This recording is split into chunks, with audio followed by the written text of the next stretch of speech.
She told me. She told me to do it. This is what she said to do. Today, we bring you a case that will shake you to your core and ask a haunting question. Is this insanity? A young man commits the unthinkable, leaving behind a scene so gruesome it left even seasoned investigators sick. His story?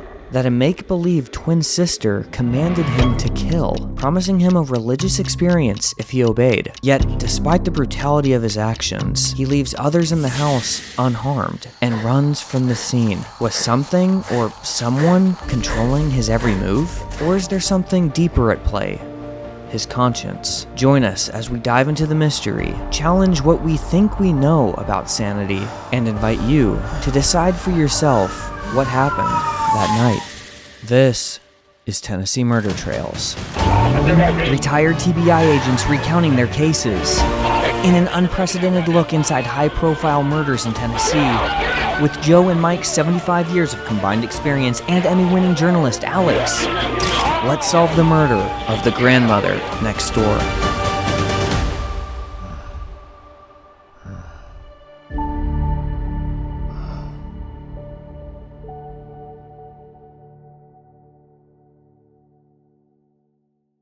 Joe, this case was different than anything you had covered before. Why?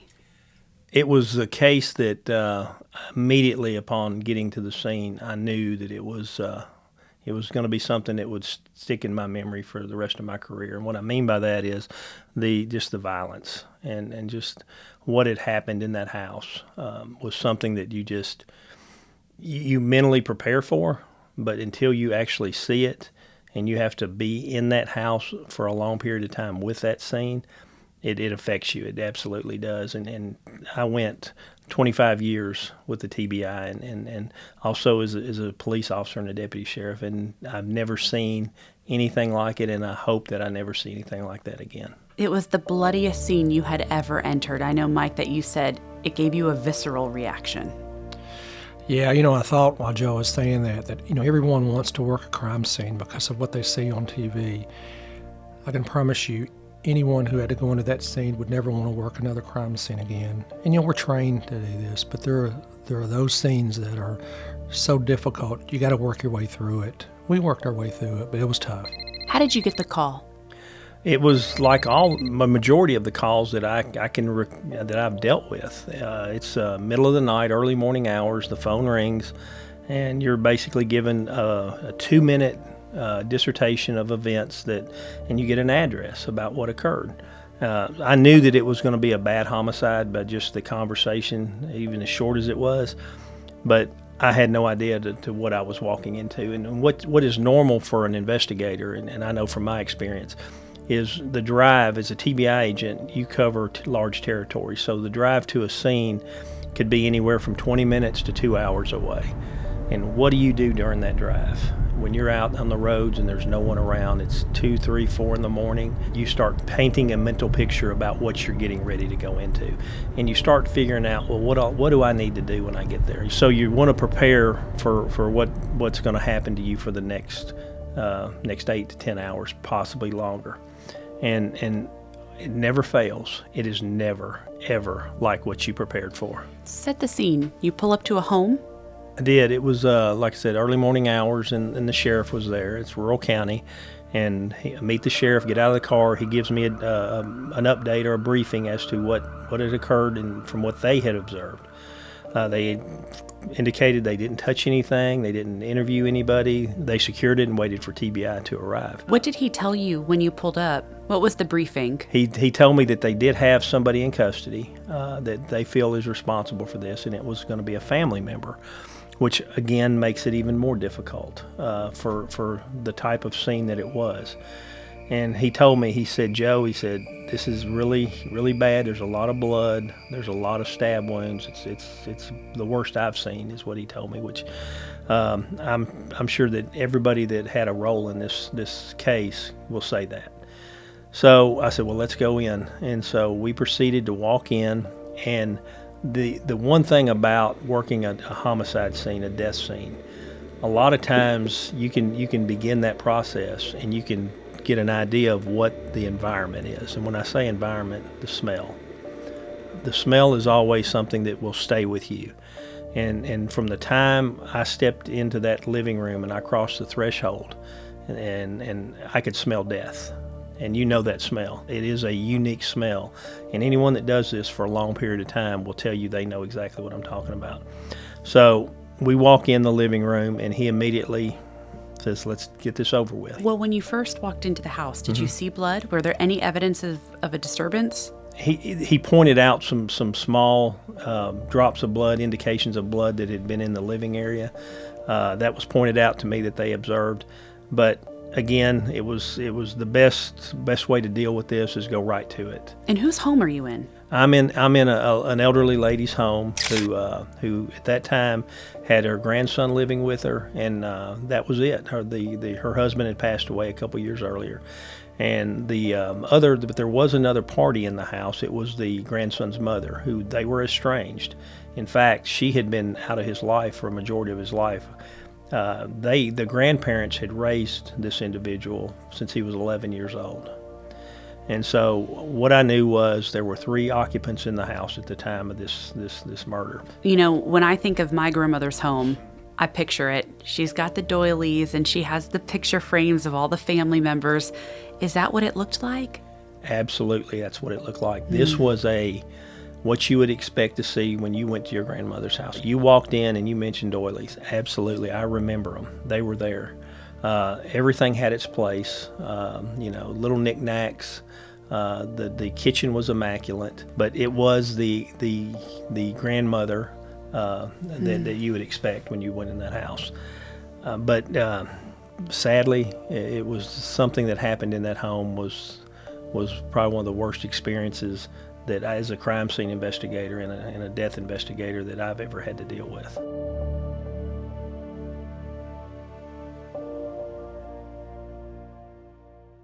So now you start your walk back to the bedroom. Yes, I did. And it was still somewhat dark in there. There was an ambient light from a bathroom on. And again, this is what the law enforcement, the first responders, are trained to do. They have flashlights, so they're able to illuminate when they go in these homes, but they don't touch any of that stuff. We ask them not to. They know from training and just from experience. So you had an ambient light, and I could see the silhouette and the layout of an individual laying on the floor. But one thing I did that stood out more than the body itself was the large amounts of blood that was in that area. There was a struggle. There's no doubt that she put up a fight. I just wonder what she was be saying to her grandson. It was dark, but she knew who it was. You live with somebody and they walk in your room, you know who they are. You know from their touch.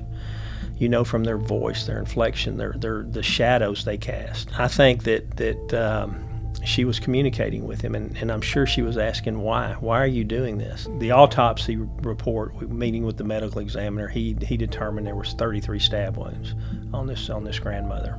Stab wounds, but also evisceration was involved, cutting open the victim's body was involved, which was all the more difficult. Not just regular You mean stabs. exposing her organs? Yes. Oh. Yeah. The smell and the stench and everything that went with it. The smell of not only rotted flesh, but fresh flesh that you only really smell in an autopsy when a body is cut open. And it's overwhelming. Joe and I have carried it home with us, literally carried it home on our clothing and inside our body. And that's where it's very unhealthy. As I did the walkthrough and I saw the work that was going to be involved in this, I made a decision to call Mike and see if he would be available to come out and assist me in this. The sheriff had indicated to me that they had somebody in custody, and so as he briefed me before we went in, he told me about this individual as a grandson, like I said. And so you start trying to figure out if in fact he's responsible with all the information and indication that we had at that point. To me, it was pretty close to being accurate information based on what I saw. But there was such overkill, such a violent act against a family member, a loved one, and you learn that this family member was the makeshift mother for this boy, raised him. And then you find out that how much this boy loved his grandparents, even though he had some minor scrapes with law, with some domestic issues with them and some other things. But for the most part, he was, I want to say, a docile. He was kind of a person that showed no side of that being in his makeup. How old is he at this point? He was 11 when they took him in. Took him in, and when he was when this occurred, I believe he was 23 or 24. Okay. But what is your first thought when you see such a violent crime scene, and you think one person is responsible for this with knives, edged weapons? Well, it is completely out of the sphere of normalcy. So you think mental health. But the state of Tennessee, the insanity law, the insanity defense is very rarely successful. And the reason is because the bar is set so high, and it has to be. You can have issues of mental health treatments and concerns and have lapses, but that at the end of the day does not guarantee the action that you took that resulted in a death or a serious injury to somebody will fall under the category of you were deemed to be insane at the time. It's possible, but again, like I said, the bar is so high. And that's what we were dealing with here. And what you have to remember as investigators, we have to follow the evidence. Do we believe that this is the actions of somebody who was not acting in their right mind? Absolutely, I felt that way. But I cannot deny what the evidence showed. And I have to present that evidence to the prosecutor, and then they have to make prosecutorial decisions. And that's what happened in this case.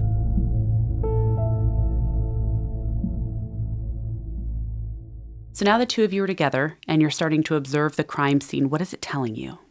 One thing it did tell me is not only was it a violent crime scene, but the perpetrator here did things to conceal or to keep law enforcement, and not only law enforcement maybe, but also the victim from being able to find out what the truth was and to get somebody to render aid or to help them.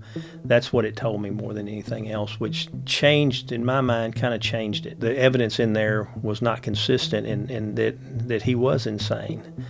And the law says that you have to understand, it's real clear, it's simple, that the defendant, when committing the act, has to understand the wrongfulness of the act.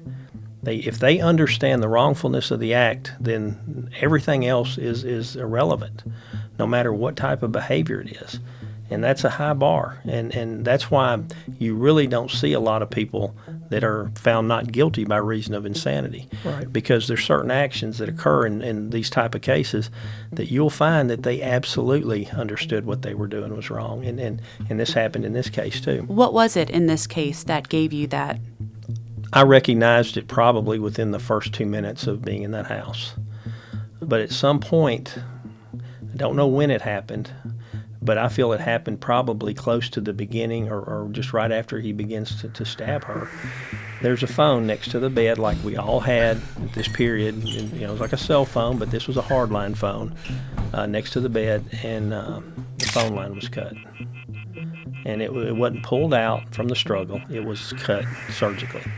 So that phone, in my mind, in the prosecutor's mind, was a mechanism to render aid, to bring help. And by him cutting that phone line, that showed that he knew what he was doing was wrong. Yeah. And then you think about how this was so violent. And we found separate knives that were used in this murder. And one of the knives was missing its handle. And so there was such force used killing his grandmother that he broke off the handle of the knife. And one thing about blood, when there's so much blood, it acts as a lubricant. And he's covered in blood from his hands. And what happens then, the hand slides down the blade, which is common, Mike. Are you saying he was stabbing her so hard and with such brutal force that he broke the knife? Not only that, he broke the knife. He gets up, physically walks into the kitchen and gets another knife out of the drawer and goes back and continues, which there you have premeditation. Wow. But he did something else. He evidently took a shower to clean the blood off of him, which again is something that a person that has their faculties about them in some capacity would understand the need to do that. The mother, this is how the 911 call originated.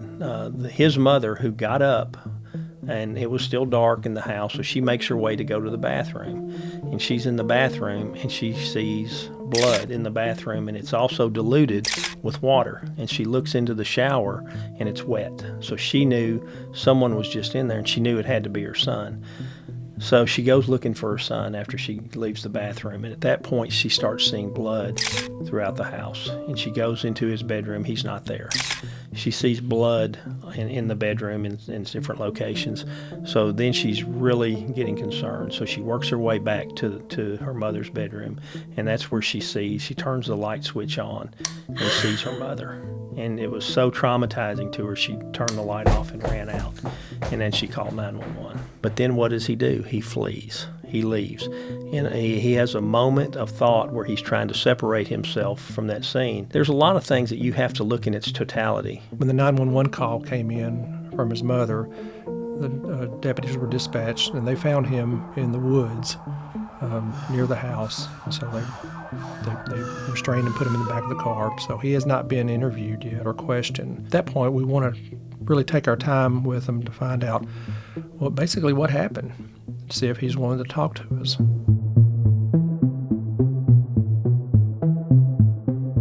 And did he? He did. And so I go to the jail in a controlled environment and sit down with him, and he's in custody, so he's given his Miranda rights, and he agreed to talk to us.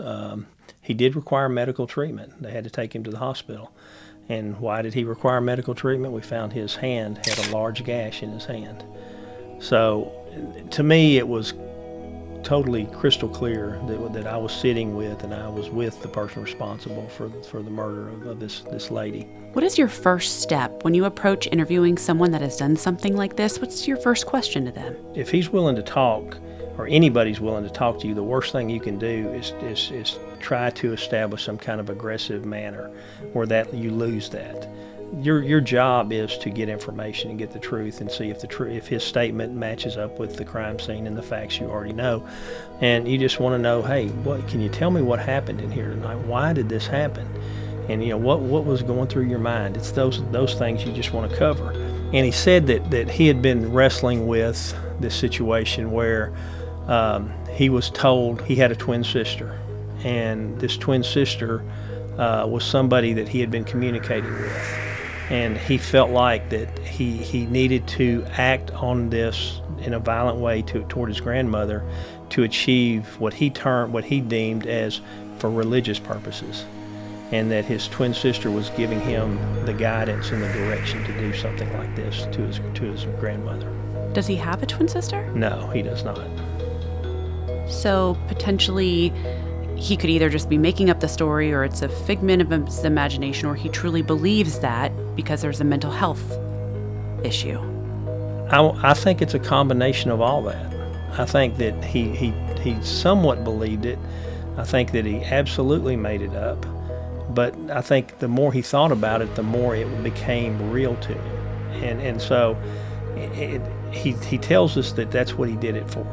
But the one thing I remember, too, that stood out was once he committed the act, because he admitted, he confessed that he actually killed his grandmother. And he said that it never gave him the emotional reaction, the fulfillment that he expected that he was going to get when he did it. And he became very somber, very low-key. Did he ever indicate that there was some kind of altercation between him and his grandmother or something at all? Was he mad at her? Was he angry with her? He said, I love my grandmother.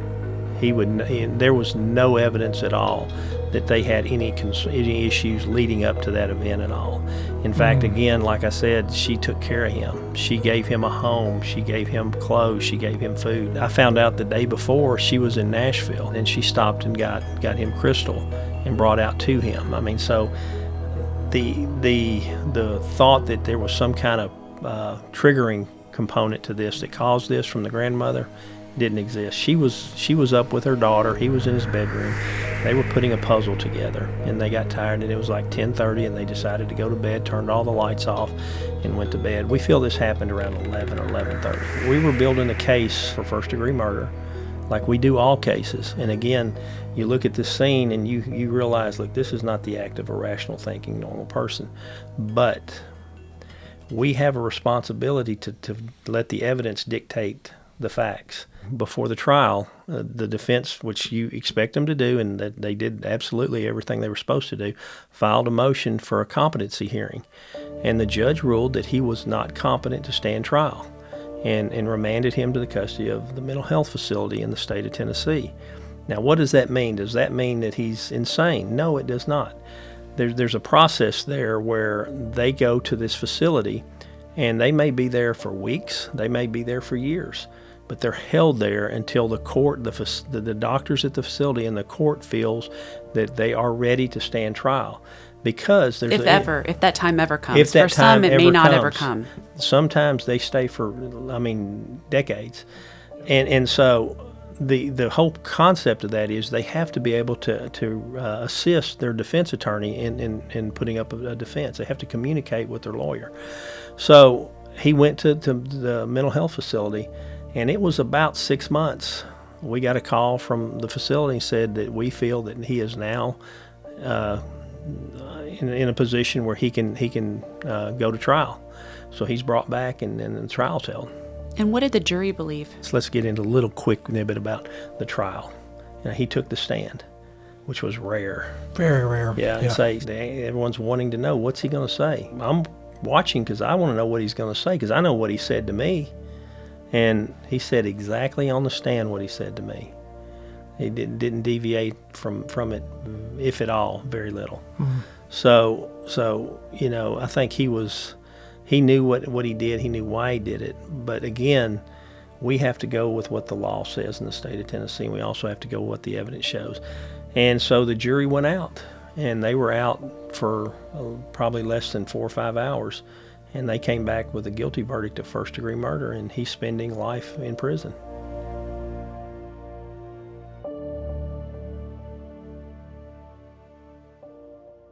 I do think it's important to recognize that people need to have access to mental health support, whether it is someone struggling personally in their life or if it's a first responder or an investigator. You guys are seeing immense trauma on a regular basis. Do you feel as though you have that support? TBI has got in place, and most major law enforcement agencies have systems in place for counseling. We've always known that resource is there for us if we need it. One of the best things that we can do to cope with it, because in this line of work you see the worst of the worst, but the best way of coping with it, I think, is just what we're doing here, is talking about it and knowing that you're not alone in this, and we are experiencing horrible things in our career. Keep it internalized, you're going to have a problem. That's why divorce and alcoholism and drug use is so high in this line of work. I think the best thing though is talking about it, and that's very therapeutic.